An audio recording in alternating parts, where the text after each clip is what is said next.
छत्रपती संभाजीनगर जिल्ह्यातील निंबायती गावात एका शेतकऱ्याचा असा मृत्यू झाला की ज्याने संपूर्ण गाव हादरवून टाकलं। गाव काय, महाराष्ट्रातील शेतकरी विचारात पडले। शेतात आता पाऊल ठेवायचे की नाही, जनावरांना वैरण टाकायची की नाही असा प्रश्न पडला। कारण गावातील 55 वर्षीय शेतकरी रामू भिकाजी जाधव नेहमीप्रमाणे शुक्रवारी संध्याकाळी जनावरांना वैरण टाकायला गेले होते।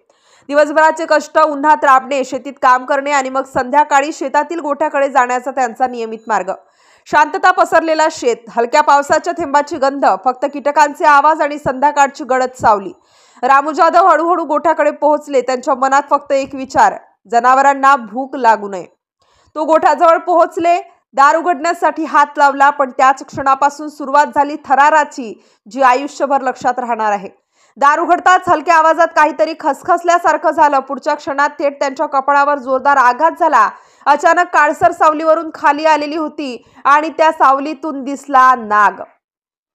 सगळं इतकं अचानक घडलं की रामू जाधव काही समजू शकले नाहीत। डगमगले, शरीर थरथरू लागलं। घरच्यांनी धावत येऊन पाहिलं आणि अंगावर काटा उडाला। दाराच्या वरच्या बाजूला लपून बसलेल्या नागाने सरळ कपाळावर दंश केला होता।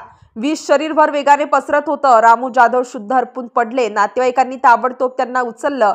आरडाओरड झाली, गोंधळ झाला। सगळं गाव जमा झालं आणि गावकऱ्यांनी मिळून त्यांना सोयगाव ग्रामीण रुग्णालयात नेलं। रुग्णालयात डॉक्टरांनी सर्व प्रयत्न केले, पण विष इतकं घातक होतं की तासाभरातच शरीर पूर्णपणे बळ गमावलं आणि डॉक्टरांनी मृत्यूची पुष्टी केली। रामू जाधव त्यांच्या मृत्यूने संपूर्ण गावात हळहळ पसरली। आधीच कर्जबाजारी असलेल्या त्यांच्या कुटुंबावर दुहेरी संकट ओढवलं। त्यांच्या मागे पत्नी, 2 मुले, 2 मुली, सुना आणि नातवंड आहेत। गावकऱ्यांनी प्रशासनाकडे तातडीने आर्थिक मदत देण्याची मागणी केली। पोलीस आणि महसूल विभागाने पंचनामा केला। शवविच्छेदन करून मृतदेह नातेवाईकांच्या ताब्यात देण्यात आला। रात्रीच अंत्यसंस्कार पार पडले। या घटनेमुळे गावातील शेतकरी समाज, शेजारी आणि त्या भागातील अनेक नागरिक सशंक झाले आहेत। रोजच्या कामात किती सावधगिरी असावी, किती काळजी घ्यावी आणि तरीही नशीब किती भयंकर काही घडवून टाकू शकतो, हे या घटनेनं दाखवून दिलं।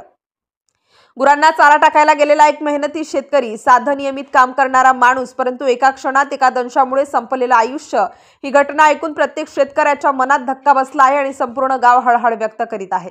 गावातील लोक अजूनही हादरली आहेत। मेहनती शेतकऱ्याचं आयुष्य एवढ्या भयंकर प्रकाराने संपल्याची हळहळ सर्वत्र आहे।